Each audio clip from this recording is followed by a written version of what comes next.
मरकुस रचित सुसमाचार 12वां अध्याय और उसके 2-3 पदों पर हम गौर करेंगे। और शास्त्रियों में से एक ने आकर उन्हें विवाद करते सुना, और यह जानकर कि उसने उन्हें अच्छी रीत से उत्तर दिया, उससे पूछा, सबसे मुख्य आज्ञा कौन सी है? ठीक है, शास्त्री कौन थे? धर्म के गुरु, धर्म का ज्ञान जानने वाले। और सबसे नुक्स निकालने वाले जो होते हैं वो वही लोग होते हैं जो माहिर होते हैं। धार्मिक गुरु लोग जो अपने धर्म को बहुत अच्छी तरीके जानते हैं। आप एक बात कहिए, वो 4 बातें उसके आगे रख देंगे। आप क्या जानते हैं? भी ये देखिए, ये वाली आयत। तो धर्म गुरु जो होते हैं वो इसी तरीके के होते हैं, उनके पास ज्ञान का भंडार है। जबकि हकीकत ऐसी नहीं है। खुदा के सामने जब हम खड़े होते हैं तो हम निर्बुद्धि कहलाते हैं। क्या कहलाते? निर्बुद्धि, बेवकूफ। परमेश्वर ने संसार के ज्ञान को तुच्छ बना दिया। तुच्छ, कहिए तुच्छ। हमको जो ज्ञान है वो तुच्छ है, कोई हकीकत नहीं रखता। तो शास्त्रियों ने एक ने आकर उन्हें विवाद करते सुना, और यह जानकर कि उन्हें अच्छी रीत से उसने उत्तर दिया, उससे पूछा, सबसे मुख्य आज्ञा कौन सी? 10 कमांडमेंट्स या और तमाम ढेर सारी आज्ञाएं। सिर्फ 10 कमांडमेंट ही आज्ञा नहीं है, इसके अलावा भी ढेर सारी चीजें हैं। और रीतियां ढूंढते हैं किसी तरीके से हम बच निकले। क्या? हम बच निकले। और आपको बताना चाहता हूं, कुल मिलाकर पुराने ऐदनामे के अंदर जब परमेश्वर आज्ञा दे रहा था तो 613 आज्ञाएं, 613 आज्ञाएं। तो इन लोगों ने, शास्त्री फरीसियों ने उनको पढ़ा, और पढ़ने के बाद अपना दिमाग लगाकर उसमें कुछ आज्ञाओं को तो ठीक समझा और कुछ आज्ञाओं को ठीक नहीं समझा। ये मानी जा सकती, ये नहीं। अब खुदा बाप कह रहा, देखिए, अब खुदा बाप की बातों में शास्त्री लोग अपना दिमाग लगाकर कहते हैं ये ठीक है, ये ठीक नहीं है। और जो मैंने देखा उनकी फितरत के अनुसार 248 उन्होंने पॉजिटिव पाई कि हां ठीक है, और 365 नहीं, ये गलत है, ये ठीक नहीं है।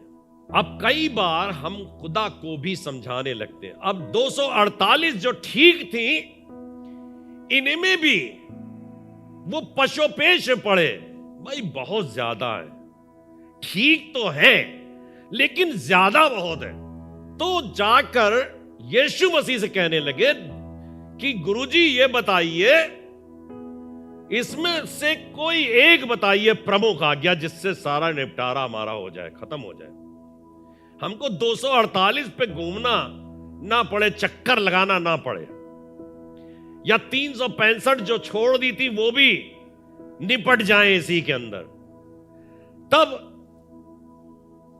खुदावंद खुदा ने कहा, उसके 29 पद में यीशु ने उसे उत्तर दिया, सब आज्ञाओं में से ये मुख्य है, सब आज्ञाओं में से ये मुख्य है।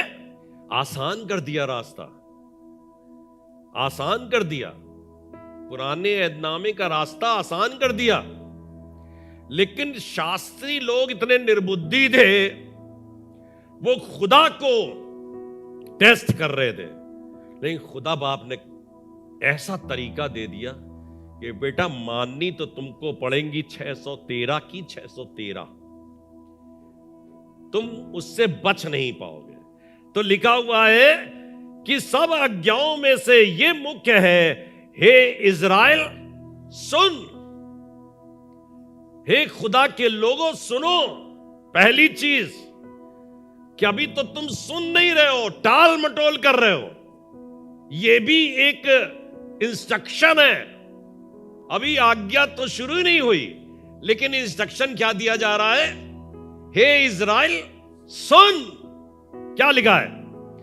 प्रभु हमारा परमेश्वर एक ही प्रभु है। प्रभु हमारा परमेश्वर एक ही। पहले तो एक चीज दिमाग में रख लो कि प्रभु हमारा परमेश्वर एक ही है। उसी की तरफ से आज्ञाएं निर्धारित की जाती हैं, वही दिशा निर्देश देता है।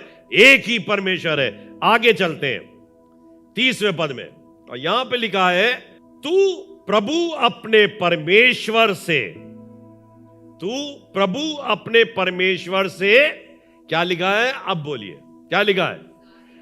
अपने नहीं, सारे मन नहीं, अपने सारे मन। अपने सारे मन, कहिए अपने सारे मन। अपने सारे मन से, अपने सारे मन से। अब ये मन क्या है? अपने सारे मन से बहुत सी चीजें हैं लिखी हुई इसके अंदर। अपने सारे मन से, अपनी सारी आत्मा से, अपने सारे प्राण से, अपनी सारी शक्ति से।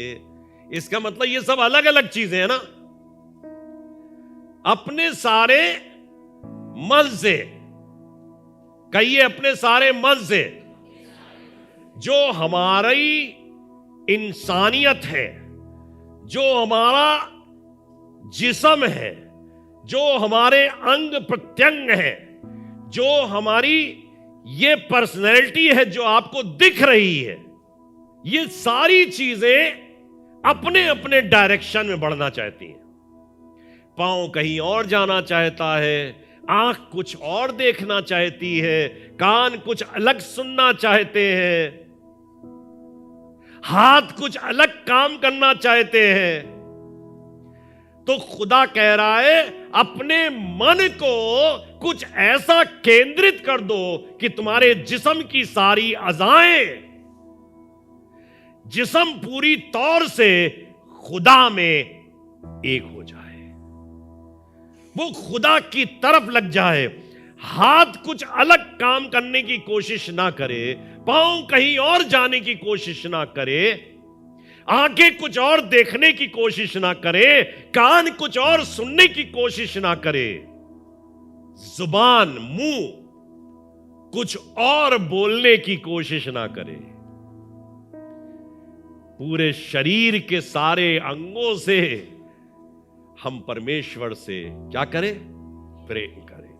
ऑल इनवर्ड अफेक्शन, सारी चीजें मिल मिलाकर एक काम करें। अब आप जरा सोचिए, कई बार कि आपका अंदर आत्मा कुछ कह रही है, जिस्म कुछ कह रहा है, पैर कह रहा है अरे भाई चल नहीं पा रहे हैं, हम नहीं जा पाएंगे, मुंह कह रहा नहीं हम नहीं बोल पाएंगे, पादरी साहब आप कितना भी चिल्ला लो हम गाना नहीं गा पाएंगे, है ना। आंख इधर उधर चक्कर मकर करने में मस्त, कौन आया कौन गया। अपनी आंखों को केंद्रित कीजिए, अपने कानों को केंद्रित कीजिए, अपनी जुबान को परमेश्वर की महिमा के लिए बुलंद कीजिए। अपने हाथों को उठाइए और कहिए खुदा बाप तेरी तारीफ हो, यूं करके कहिए तारीफ हो खुदावंद यीशु मसीह, तेरी बहुत तारीफ हो, तू खुदा है, तू मेरा बाप है। और जब नाचने कूदने को कहा जाए तो कहिए हां खुदावंद मैं नाचूंगा गाऊंगा।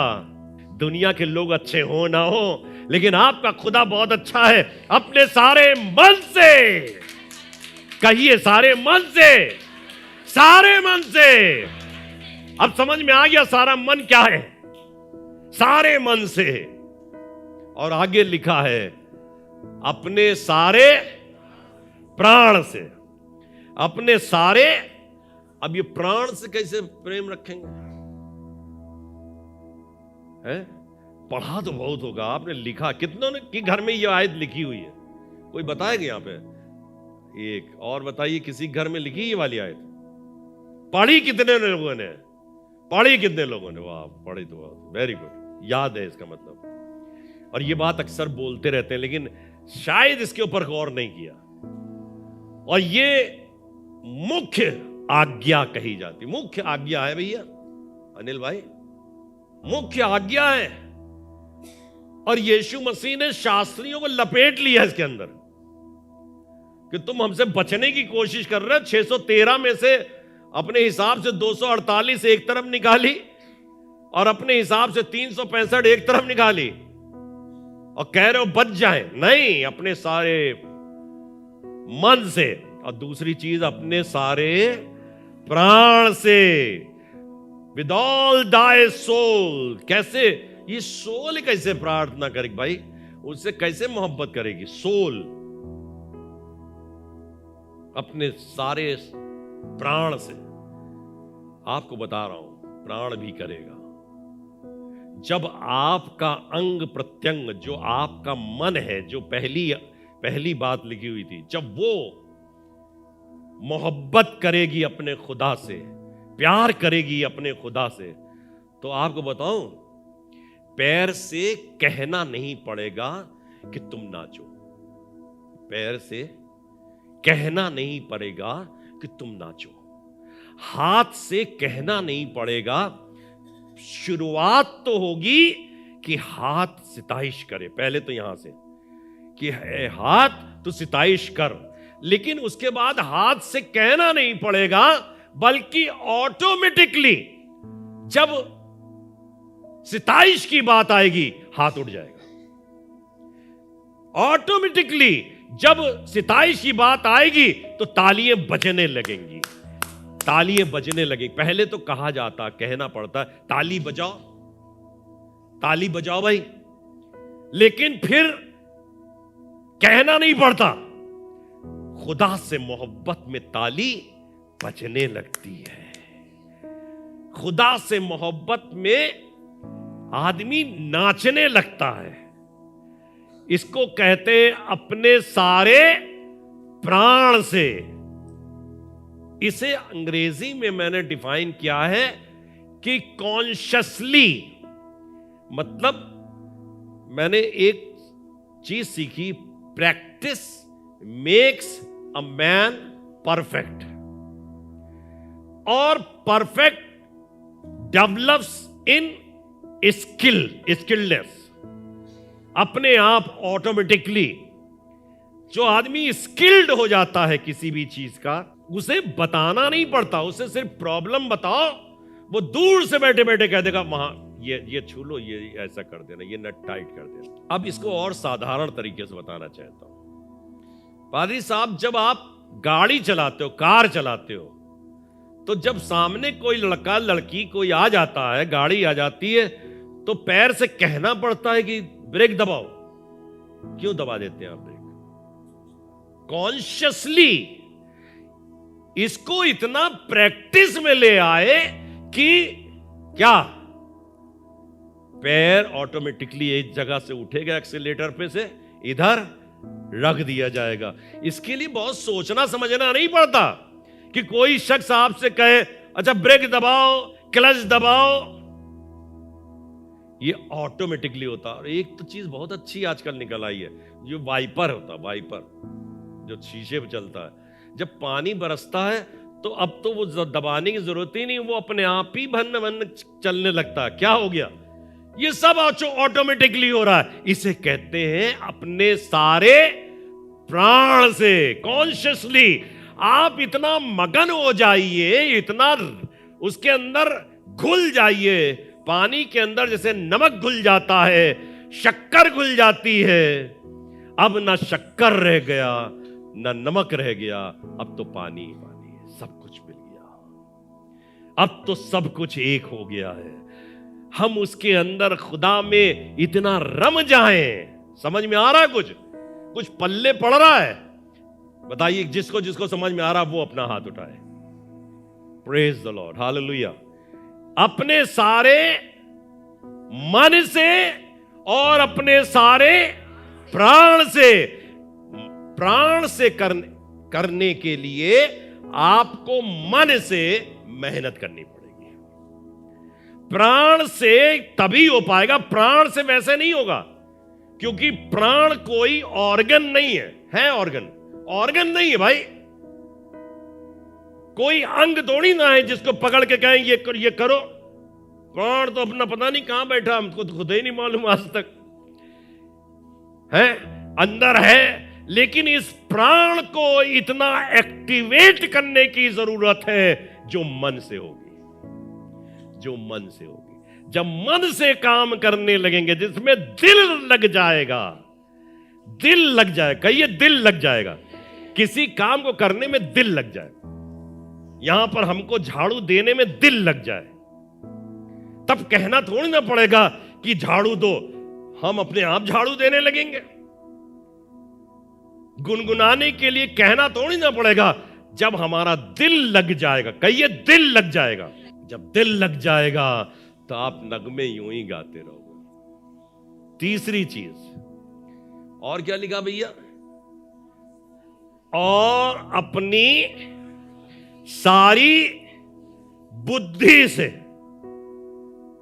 कहिए बुद्धि। ये थोड़ी फर्क है, ये मन से थोड़ा अलग है। मन जब होता है तो मन कहता है हाथ से कि तुम परमेश्वर की प्रशंसा करो, पैर से कि परमेश्वर की प्रशंसा करो। लेकिन एक थॉट होता है, एक सोच होता है, जिसे हम थॉट कहते हैं। कहता क्या होगा यार, थॉट। अपनी सारी बुद्धि, बुद्धि का काम जितना होता है वो सब थॉट के अधीन होता है। काहे पे होता है, विचार के अधीन। आप जब एग्जामिनेशन में बैठे होंगे, हर एक आदमी किसी ना किसी एग्जामिनेशन में बैठा है, अगर कोई सवाल का जवाब उसके विचारों में नहीं आया, उसके सवाल सामने है, कभी कभी कहते नहीं अरे यार इसका तो जवाब मुझे मालूम था लेकिन उस समय मेरे दिमाग में नहीं आया, दिमाग तो कुछ और कह रहा था, दिमाग तो कहीं और चल रहा था। इसीलिए कहते हैं जब हम लोग यहां पर दुआ करते हैं, इसकी बुद्धि खोल दे। क्या खोल दे, कहां है बुद्धि जो खोल दे, उसके विचारों को शुद्ध कर दे, क्लियर कर दे, कॉन्सेप्ट क्लियर हो जाए। अब मन से भी करेंगे परमेश्वर की स्तुति और प्रशंसा, और प्राण से भी करेंगे, और हमारे सोच विचार परमेश्वर की ओर केंद्रित बने रहेंगे। समझ में आ रहा है? सोच विचारों में अलग नहीं है। यह बात आपको आपकी आशीषों के निकट ले जाएगी। और क्या लिखा है, और अपनी सारी शक्ति से। हमने मन बताया कि मन, हाथ पैर ना आंख कानून सब लग जाए। हमने मन को ऐसा कहा कि इसको स्किल्ड कर लो, तो स्किल्ड कर लो तो प्राण से भी स्तुति प्रशंसा हो जाएगी। हमने तीसरी चीज क्या बताई, बुद्धि से बताया, थॉट्स आपके। लेकिन सब होने के बाद भी जब कितना तीनों चीज बता दी, क्या भैया सब कुछ करेंगे, चलो कर लो यार, थोड़ा बहुत इसे भी कर लो, नहीं पूरी शक्ति से। These commandments are the sum of all divine revelation and responsibility। ये कमांडमेंट जो है, जो आज्ञाएं हैं, परमेश्वर ने, अब अगर उसके अंदर देखेंगे जो भी 613 आपको कमांडमेंट मिलेंगी, देख लीजिएगा आप बच के निकल नहीं पाओगे। सिर्फ अपने खुदा से मोहब्बत रखो। यहां पर हम जाकर केंद्रित हो जाएं, अपने आप को स्थिर कर लें, तो आप समझ लीजिए कामयाबी तो आपके कदम चूमेगी। कामयाबी कहीं जा नहीं सकती। आगे लिखा हुआ है व्यवस्था विवरण की पुस्तक, उसके 10वें अध्याय के 12वें पद को पढ़िए। और अब हे इज़राइल, तेरा परमेश्वर यहोवा तुझसे इसके सिवाय, यहोवा परमेश्वर तुझसे इसके सिवाय, कहिए इसके सिवाय, और क्या चाहता है भाई? कौन सी ऐसा तुमको बड़ी मुसीबत में डाल दिया कि हम नहीं कर पाएंगे? अगर आपसे सारा पैसा मांग रहा होता तो आप कहते भैया बहुत पैसा मांग लिया, हम नहीं कर पाएंगे। आपका मकान आपसे मांग रहा होता तो आप कहते हम नहीं कर पाएंगे। अरे भाई, वो यही तो कह रहा है, अपने मन, अपने प्राण, अपनी सारी बुद्धि और अपनी सारी शक्ति से परमेश्वर से प्रेम कर, और इसके सिवाय क्या चाहता बताइए। ये बात उसने व्यवस्था विवरण की पुस्तक में लिखी है। अब हे इज़राइल, तेरा परमेश्वर यहोवा तुझसे इसके सिवाय और क्या चाहता है कि तू अपने परमेश्वर का भय माने और उसके सारे मार्गों पर चले, उससे प्रेम रखे और अपने पूरे मन और अपने सारे प्राण से उसकी सेवा करे। हमारा दिल इस दुनिया के अंदर इस कदर लग जाता है, भौतिक संसार की भौतिक गतिविधियों के अंदर इतना लग जाता है कि हम तो समझते हैं यहां हम स्थायी हैं, स्थायी जीवन व्यतीत करने के लिए आए, लेकिन स्थायी तो सिर्फ वही है जहां पर जाना है। हम लोग वहीं की तैयारी कर रहे हैं। और मैं असेंबली बिलीवर चर्च पनकी को कहना चाहता हूं, परमेश्वर, तेरा परमेश्वर तुझसे इसके सिवाय क्या चाहता है, ये कैसे करेगा, होगा कैसे।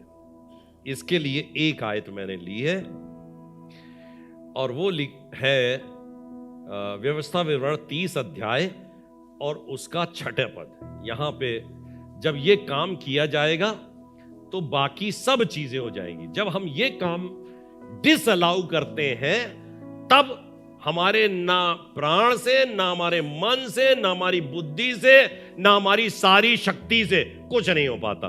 क्या लिखा है यहां पर? लिखा है, तेरा परमेश्वर यहोवा तेरे और तेरे वंश के मन का खतना करेगा। अब आपको समझ में आया? काहे का खतना करेगा? मन का। मन का खतना करेगा, काटेगा, छांटेगा, दुरुस्त करेगा। क्योंकि जो मैंने शुरुआत की थी तो वो कहां से की थी? सारे मन से, सारे मन से। और मन से जब करेगा तो प्राण से करेगा, और जब प्राण से करेगा तब बुद्धि से करेगा। ठीक है ना? यही तो बताया था, मन से सब चीजों को ट्रेंड करो, तब फिर कॉन्शियस में या अनकॉन्शियसली आप बहुत से काम ऑटोमेटिकली करने लगोगे। आपसे कहे ना कहे आप करोगे, और इसी तरीके से आपके विचार भी उसी तरीके से बन जाएंगे। तो लिखा, तेरा परमेश्वर यहोवा तेरे और तेरे वंश के मन का खतना करेगा। शुरुआत यहां से होगी। कहां से होगी? मन की।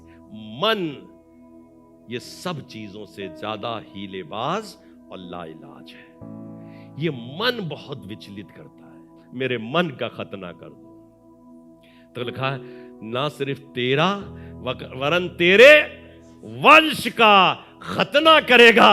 और आगे देखिए इसका अर्थ पूरा समझा दिया कि तू अपने परमेश्वर यहोवा से अपने सारे मन, अपने सारे प्राण और के साथ प्रेम करे, जिससे तू, क्या बात है, क्या बात है, कहिए क्या बात है। हालेलुया। इसका मतलब यह है आपके मन का खतना होना जरूरी है, जरूरी है। उसका काटा जाना जरूरी है, चॉपिंग की जानी चाहिए मन की। मन सबसे अहमी चीज है। ये शरीर जो हमको लिया, जो बागे अदन में गुनाह हुआ था, इसी के शरीर के विभिन्न अंगों की वजह से कि देखने में सुंदर है और खाने में स्वादिष्ट है। हाथ बढ़ाया, देखा आंख से, जबान से स्वादिष्ट उसे पहले ही पता चल गया है, और हाथ बढ़ाया, सारे चीजें लगा दी और गुनहगार हो गए, और सारा जहान गुनहगार हो गया। और दूसरी आज्ञा यह है, उसी के जैसे दूसरी आज्ञा यह है, मरकुस रचित सुसमाचार 12वां अध्याय 31 पद। दूसरी यह है कि तू अपने पड़ोसी से अपने समान, ये उसने उसी के साथ साथ जोड़ दिया, तू अपने पड़ोसी से अपने समान, किसके कहिए, अपने समान, अपने समान। अपने समान कैसे होता भाई? जैसे अपने शरीर से प्यार होता है। मेरे पड़ोसी को तकलीफ है, हमें तकलीफ है, कठिन है काम, कठिन है।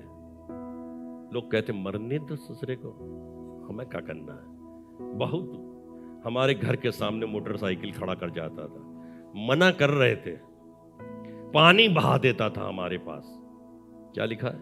तू अपने पड़ोसी से अपने समान प्रेम रखना, इससे बड़ी और कोई आज्ञा।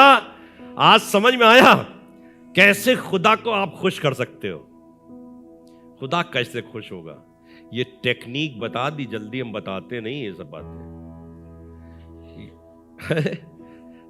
कहीं हम खुश कर रहे हैं, आप भी खुश कर ले तो हम और आप बराबर हो गए। लेकिन हमने चाहा सब पादरी बन जाए, सब पादरी बने। और ये टेक्निक है खुदा से और ज्यादा लिंक स्थापित करने की। लोग कहते नहीं छोड़ो, बहुत देर तो बकबक काट चुके, अब थोड़ा दूसरी बात करो, अब थोड़ा फेसबुक की बात करो, अब थोड़ा ट्विटर की बात करो, अब थोड़ा यूट्यूब की बात करो, अब लाइक और डिसलाइक की बात करो, व्यूज कितने हुए इसकी बात करो, कमेंट कितने पास हुए वो बात करो। कुछ ना बात करो, एक बात करो, अपने सारे मन, अपने सारे प्राण, अपनी सारी बुद्धि और अपनी सारी शक्ति से अपने परमेश्वर से प्रेम कर। और इसी की तरीके की दूसरी आज्ञा भी है कि अपने पड़ोसी से अपने समान प्रेम कर। आखिरी आयत बताकर खत्म करूंगा। लय व्यवस्था 19 अध्याय 18 पद। कैसे अपने पड़ोसी से प्रेम करे भाई? क्या लिखा है?